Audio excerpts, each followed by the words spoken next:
오늘은 담임 목사님께서 강의 일정이 있으신 관계로 제가 대신 말씀을 증거하게 되었습니다. 오늘 뉴스리 교리문답 24번과 25번을 함께 좀 나누길 원하는데요.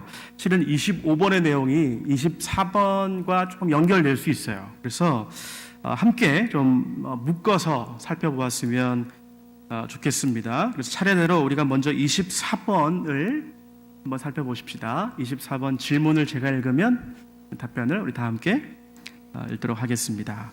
구속자이신 그리스도께서 왜 죽으셔야 했습니까?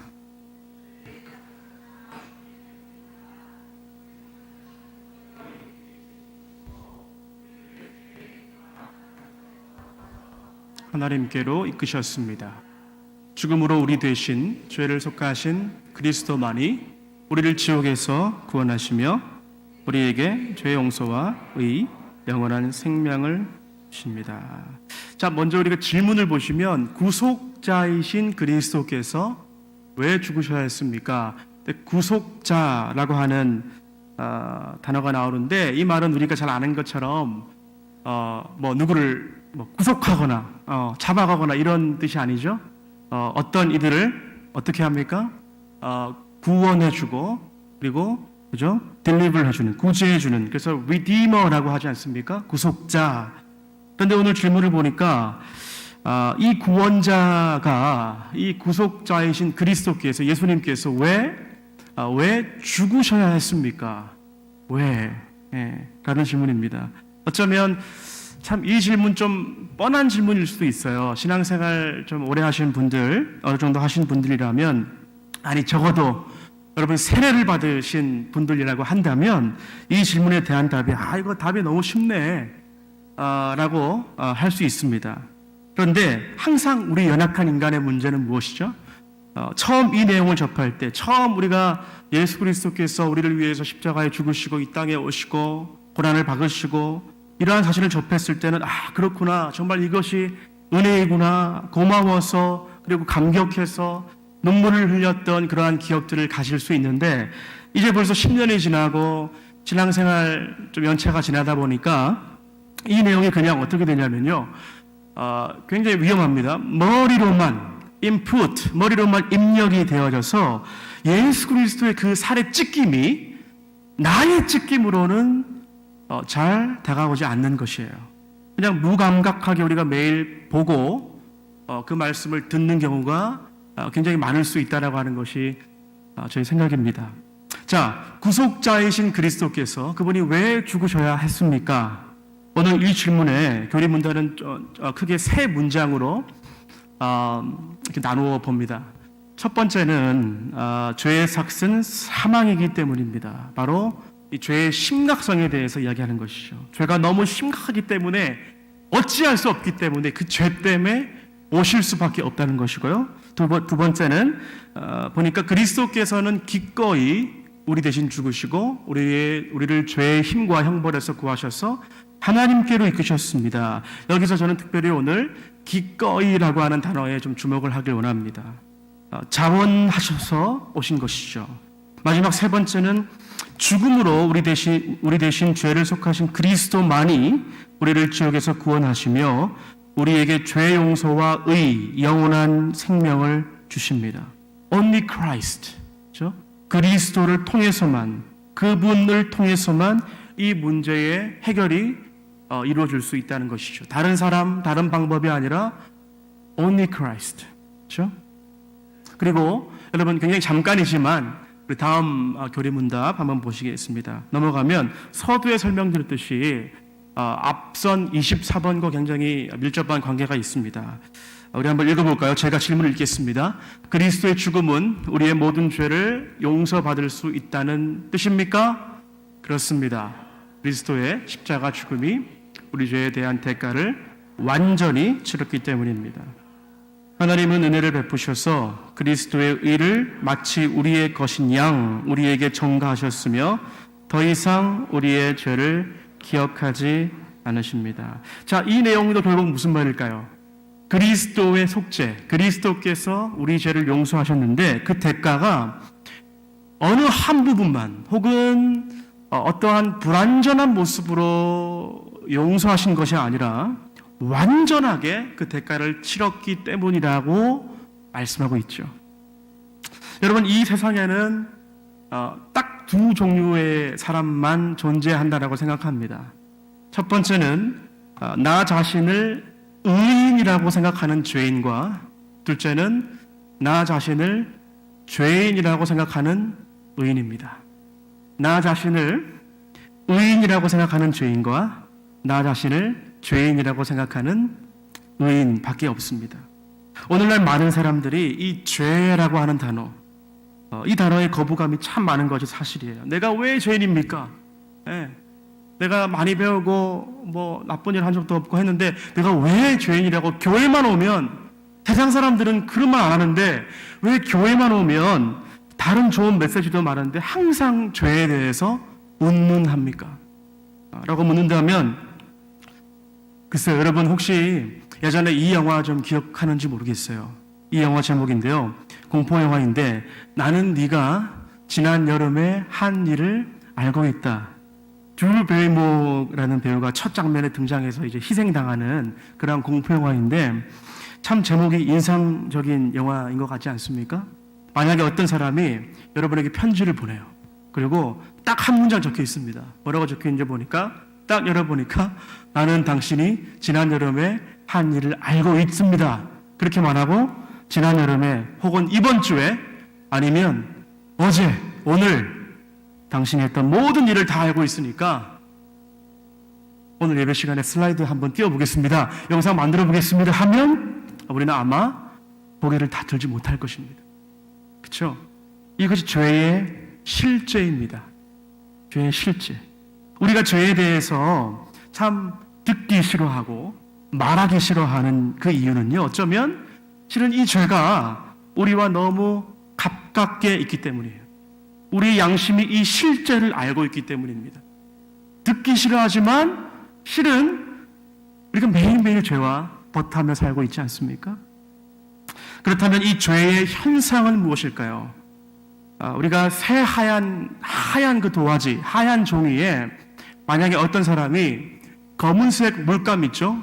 물감을 두 방울도 아닙니다. 딱 한 방울이라도 그 종이에 떨어뜨리면 하얀색 종이는 회복될 수 있습니까? 없습니까? 절대로 그 하얀색 종이는 완벽하게 회복될 수 없습니다. 또는 이렇게 표현해 볼까요? 수영을 아무리 잘하는 사람도요, 굉장히 거센 조류가 심한 바다에서는 참 수영을 하기 힘들어요. 용감하게 물에 뛰어들었는데 뛰어들자마자 몸이 내가 원하는 방향대로 가지 아니하고 자꾸 다른 방향으로 가기 시작하고, 아무리 온 힘과 노력을 다해서 내 팔과 다리를 휘저어도 움직여도 오히려 몸은 점점점 목표 지점에서 멀어집니다. 여러분, 죄라는 것은 마땅히 하지 말아야 할 것을 하는 것이에요. 새하얀 종이를 새하얀 상태로 유지하려고 했으면 검은색 잉크를 떨어뜨리지 말았어야 했습니다. 아무리 수영을 잘하는 사람도 조류가 심한 바닷속에 들어가지 말아야 했습니다. 이것이 바로 죄의 본질이요 현상입니다. 물 밖에 있을 때는 그 물이 우리에게 아무런 힘을 쓰지 못하지만 일단 우리 몸을 그 조류가 심한 그 바닷물에 집어넣는 순간 우리는 어떻게 할 수 없고 물은 엄청난 힘을 발휘하게 됩니다. 내가 아무리 몸부림을 쳐도 오히려 목표물에서 떨어져 나갈 수밖에 없고 멀어져 나갈 수밖에 없고 바로 눈앞에 목표물이 보이는데도 절대로 그 앞에 나갈 수 없습니다. 그래서 우리는 이 모습을 어떻게 표현하냐면 이렇게 설명하죠. 죄의 비참한 상태이다.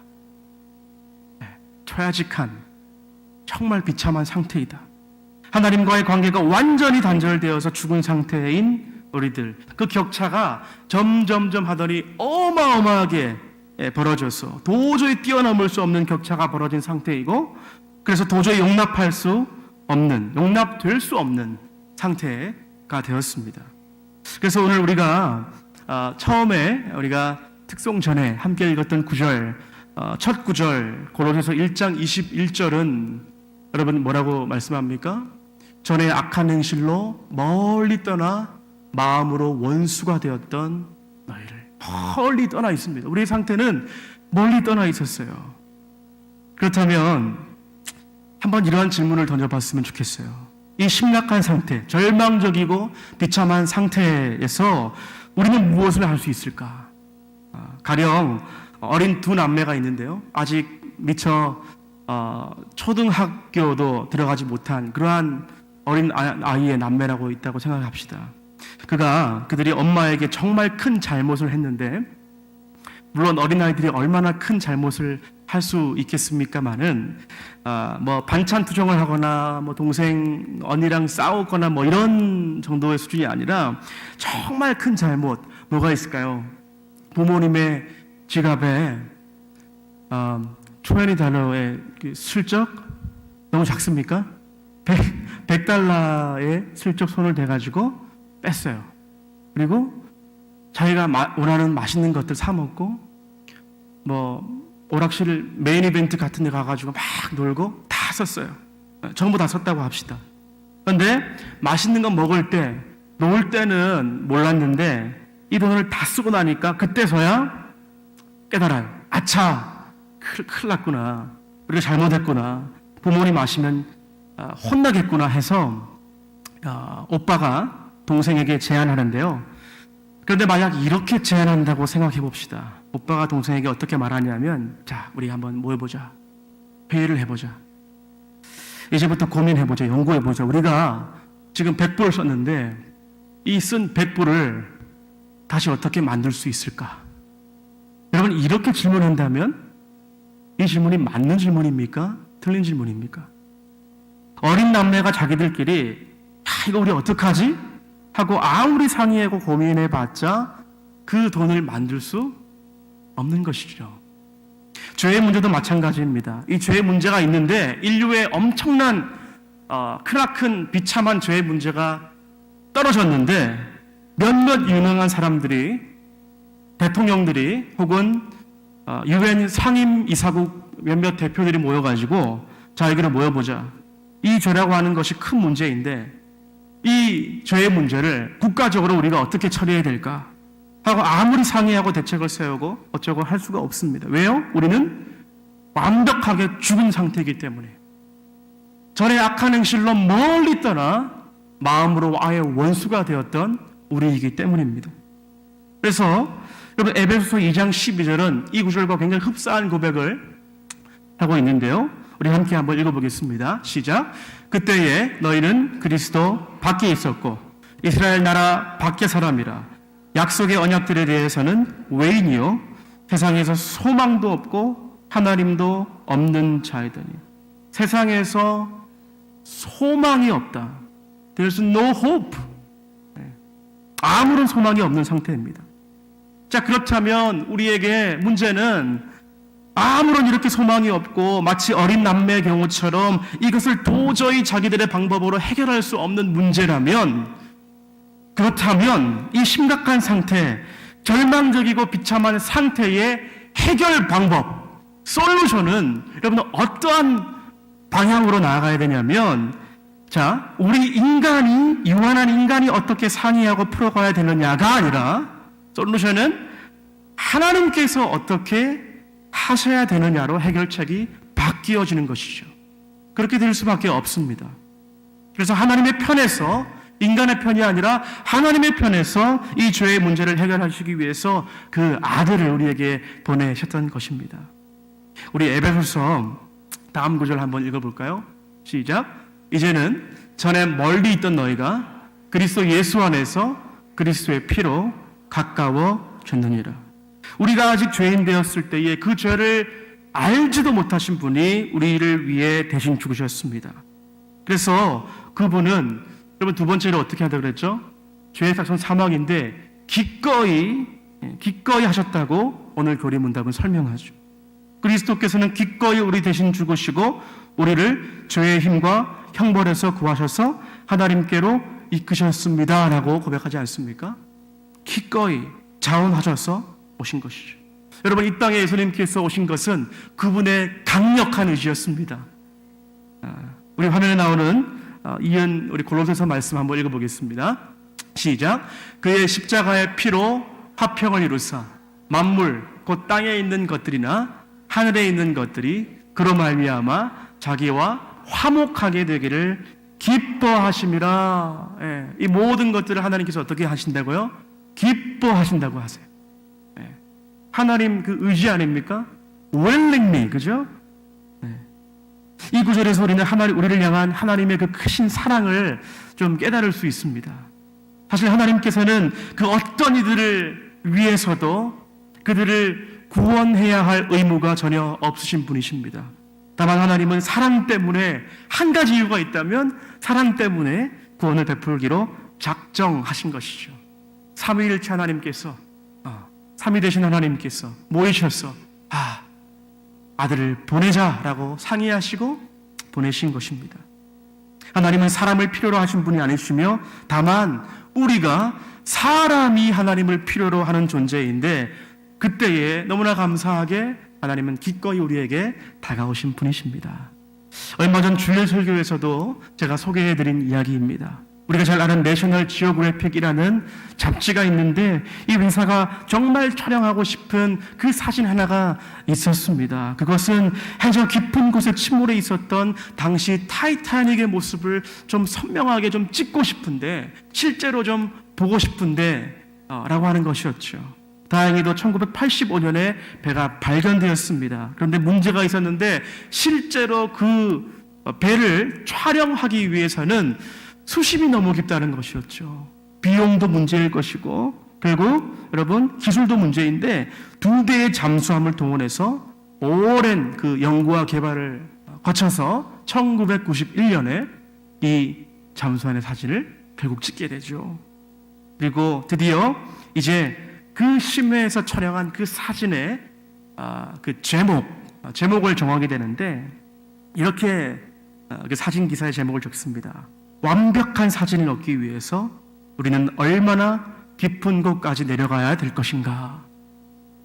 얼마나 예수님께서, 여러분, 얼마나 깊은 곳까지 내려가서 완벽한 사진을 찍을 수 있을까? 저 캄캄한 바다 밑에 갇혀 있었던 배와 같이 연약하고 연약했던 우리를 위해서 죄의 문제에 대해서 아무런 해답, 소망을 가질 수 없었던 우리들을 위해서, 여러분, 그때의 너희는 그리스도 밖에 있었고 이스라엘 나라 밖의 사람이라, 약속의 언약들에서는 외인이요 세상에 대해서는 소망도 없었고 하나님도 없는 자이더니, 그런 우리들을 위해서 얼마나 깊은 곳까지 겸손한 모습으로 내려오셨습니까?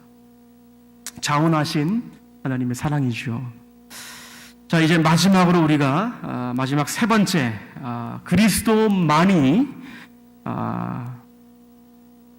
왜 그리스도를 통해서만, 이 그리스도를 통해서만 이 문제, 이 죄의 문제를 해결이 이루어질 수 있을까에 대한 문제를 한번 살펴보았으면 좋겠습니다. 그 이유는 바로 예수님만이 우리에게 온전한 구속자, the Redeemer, 그죠? 구원자가 되기 위한, 여러분, 조건들을 모두 충족하신 분이기 때문입니다. 예수님만이 그 조건들을 가지고 있으세요.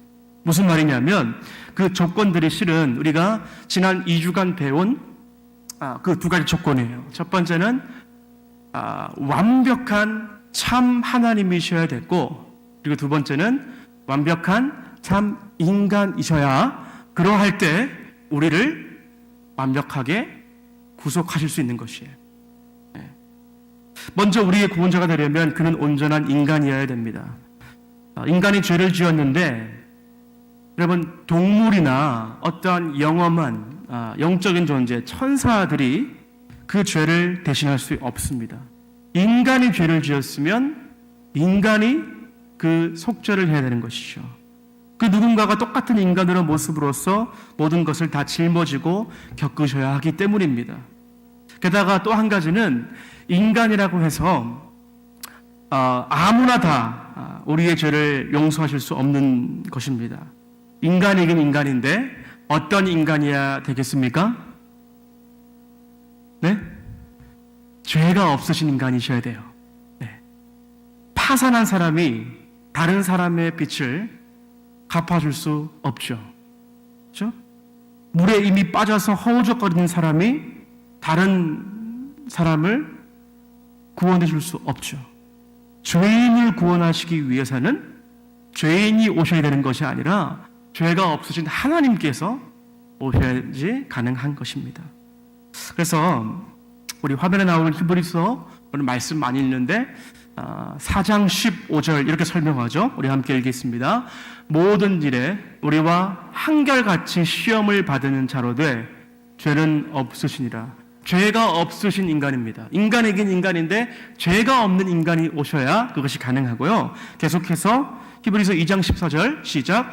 자녀들은 혈과 육에 속하였음에 그도 또한 같은 모양으로 혈과 육을 함께 지니심은 죽음을 통하여 죽음의 세력을 잡은 자 곧 마귀를 멸하시며.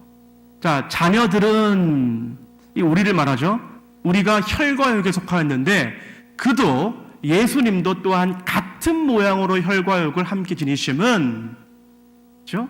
이렇게 설명합니다. 우리가 육신을 입고 왔기 때문에 예수님도 그와 같은 육신의 모습으로 왔다. 자, 그렇다면 조금 사이드로 또 여기서 우리는 이렇게 질문할 수 있을 것 같아요. 왜 예수님은 그냥 하늘에 계셔서 저들의 죄를 용서하거라 라고 그냥 말씀 한마디만 하면 간단히 끝날 문제인데 왜 이렇게 꼭 복잡한 과정을 거쳐서 하나님께서 아기로 태어나시고 또 성장하시고 또 여러 가지 고난을 받으시고 매를 맞으시고 피를 흘리시고 십자가에 죽으시면서까지 왜 꼭 그렇게까지 인간의 모습으로 오셔야 됐습니까?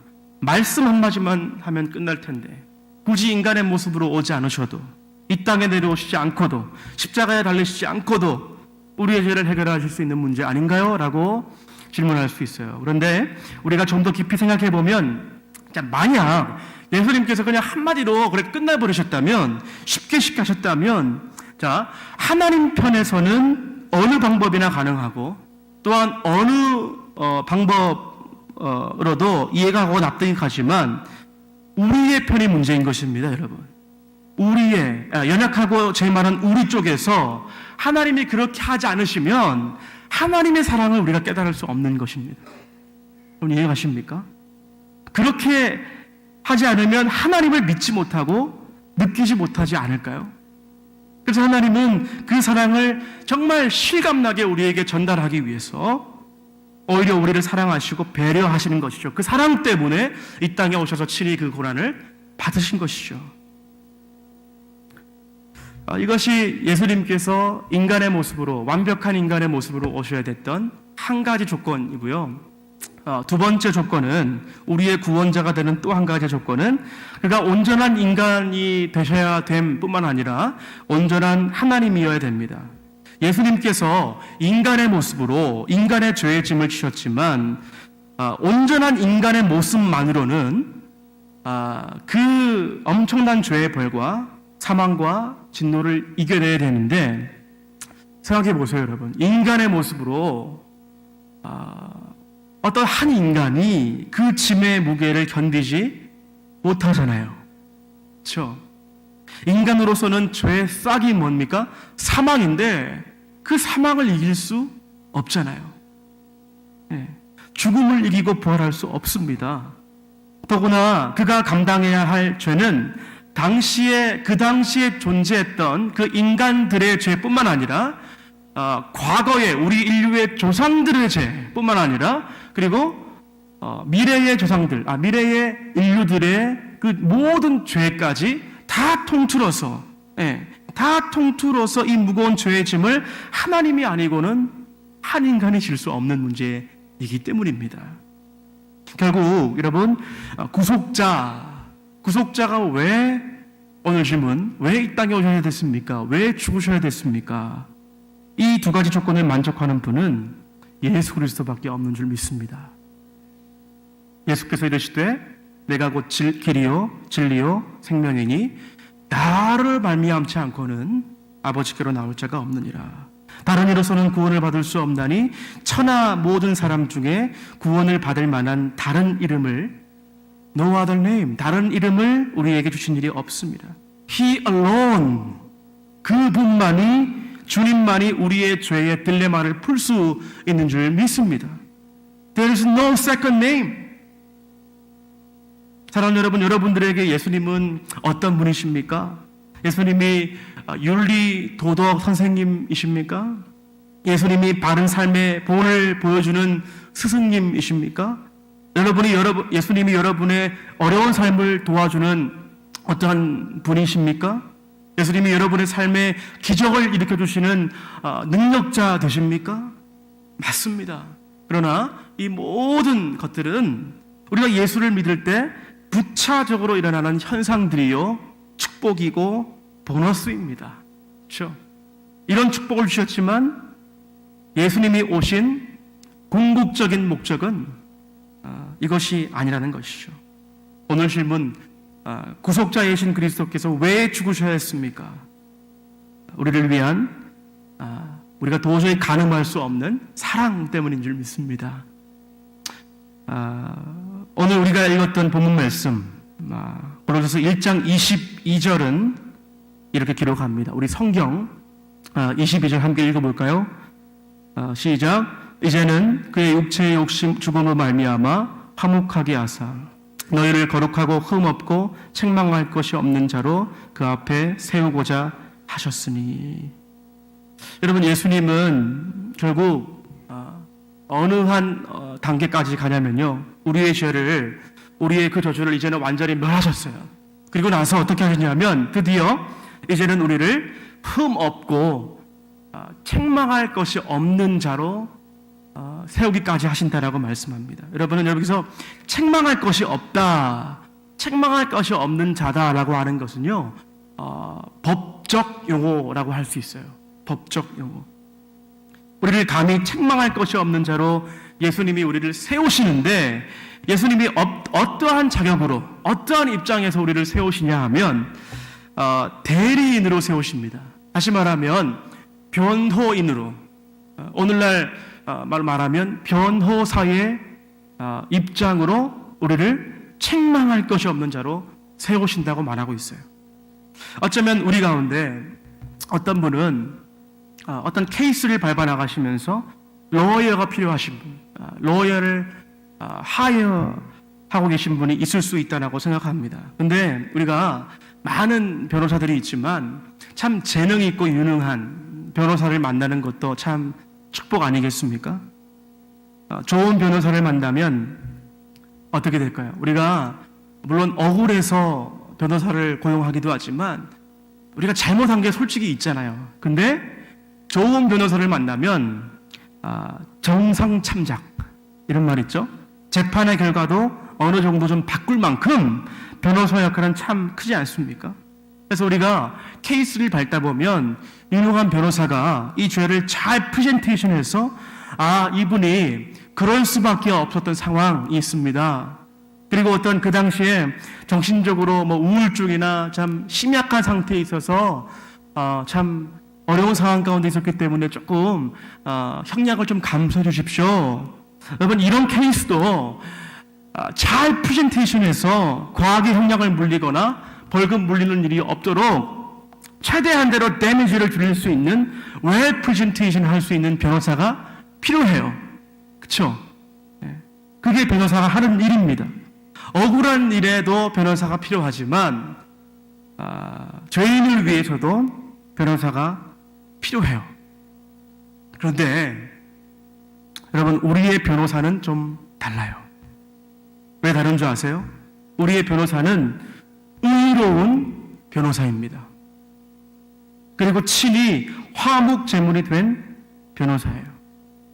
그래서 실은 법정에서 이렇게 하는 거예요. 지금 원고 측에서는 이렇게 말합니다. 이 사람 죄 졌으니까 감옥에 가야 됩니다. 땅땅땅 하든지, 이 사람 늦었으니까 벌금을 5,000불, 10,000불 이렇게 물려야 됩니다 하든지, 아니면 정말 성경 말씀 그대로 죄의 삭은 사망이니까 이 사람한테는 사형입니다 라고 하든지. 원고 측에서는 그렇게 얘기하는데 예수님께서는요, 어떻게 우리를 변호하냐면 이렇게 얘기한 거예요. 저도 여러분 법대로 하기를 요청합니다. 이 사람은 그가 지은 죄의 모든 형량을 마친 사람입니다. 법이 요구하는 모든 죄값을 완물한 사람입니다. 죄값을 다 치르고 죄의 형량을 완벽하게 다 치르고 여기 서 있는 사람입니다. 법에 요구합니다. 법대로 이 사람을 놓아주십시오. 어떻게 그 법의 요구를 전부 완불하고 어떻게 그 법의 요구대로 형량을 마쳤냐고요? 의로운 변호사가 말하기를 이 모든 죄의 형량을 완불하고 완료했습니다. 내가 바로 그 희생 제물입니다. 내가 바로 그 화목 제물입니다. I paid in full. 바로 그것 때문에 내가 바로 이 자리에 왔습니다. 내가 이 시간 법대로 요구합니다. 이 사람을 release, 놔주십시오. 그게 바로 우리의 변호사, 나의 변호사가 프레젠테이션하는 케이스인 것이에요. 여러분 믿으십니까? 그래서 요한일서 2장 1절 말씀하시기를 이렇게 말씀하세요. 우리 한번 같이 읽겠습니다. 나의 자녀들아, 내가 이것을 너희에게 쓰면 너희로 죄를 범하지 않게 하려 함이라. 만일 누가 죄를 범하여도 아버지 앞에서 우리에게 대언자가 있으니 곧 의로우신 예수 그리스도시라. 우리의 대언자 예수 그리스도. 사랑하는 여러분, 예수님은 나를 구원하시는 구주가 되십니다. 예수님은 나의 대변인이 되어주시는 분이십니다. 그렇게 하시기 위해서 이 땅에 오셨습니다. 왜 구속자 예수 그리스도를 이 땅에서 죽으셔야만 했나? 바로 이것 때문입니다. 이 하나님의 사랑, 이 사랑이 얼마나 크십니까 여러분? 죽기까지 사랑하신 그 사랑, 다른 종교들의 신은 절대로 그렇게 하지 않습니다. 신들은 신끼리 놀고 인간은 인간의 세계에서 올망졸망 살아갑니다. 인들은 인간을 위해서 신이 죽다니요. 그러나 성경이 말하는 방식은 사랑입니다. 예수님의 십자가 사건이 나와 무슨 상관인가를 깨달아야 예수님을 사랑할 수 있습니다. 문제는 뭡니까? 그 사랑이 자꾸만 희미해져 가니까, 그 사랑이 자꾸 내 안에 없으니까, 그래서 십자가라고 하면, 죄라고 하면 자꾸 알레르기 반응이 일어나는 것이죠. 죄의 실제는 우리가 느끼는데, 죄와 날마다 더불어 살기는 하는데 이 은혜가 없으니까 여러분 이 말을 듣기 싫어하는 것이에요. 사랑하는 여러분, 십자가는 이 땅에서 우리가 기억할 수 있는 가장 고귀한 단어요 축복인 줄 믿습니다. 예수 그리스도의 그 이름은 우리와 굉장히 밀접한 관계가 있습니다. 예수 그리스도가 여러분 옆집 아저씨가 아니잖아요. 우리와 굉장히 친밀한 관계가 있는 분이세요. 우리가 그분을 만약 예수라 고백할 때 그 의미는 하나님, 우리는 우리 자신을 죄인이라고 고백합니다라고 하는 것과 똑같습니다. 우리가 그분을 주님이라고 고백할 때 우리 자신을 그분의 종이라고 고백하는 것과 같습니다. 그분을 그리스도라고 고백할 때 우리는 무엇이 될까요? 그때 우리는 그리스도인이 되는 것입니다. 우리가 매번 기도할 때마다 어떻게 마무리합니까? 예수님의 이름으로 기도하옵나이다 라고 기도를 마치는데, 여러분 우리가 기도할 때마다 이 예수님의 이름을 볼 때마다, 들을 때마다, 기도로 마칠 때마다, 고백할 때마다 그 예수님은 우리를 위해서 지금도, 그때뿐만 아니라 여러분 지금도 우리를 위해서 중보하시고 지금도 우리의 연약한 모습을 거두어 주시는, 용서하시는 그 예수님임을 여러분 믿으시기를 바랍니다. 오늘 이 말씀 기억하시면서 다시 한번 그 십자가의 은혜, 정말 우리가 머리로만 인풋하지 아니하고 가슴으로 우리가 매일매일 좀 공감하고 그 은혜를 깨닫고 그 은혜를 좀 찬양했으면 하는 소원입니다. 그 감격 가운데 살아가시는 저 여러분 되시기를 주님의 이름으로 간절히 축원합니다.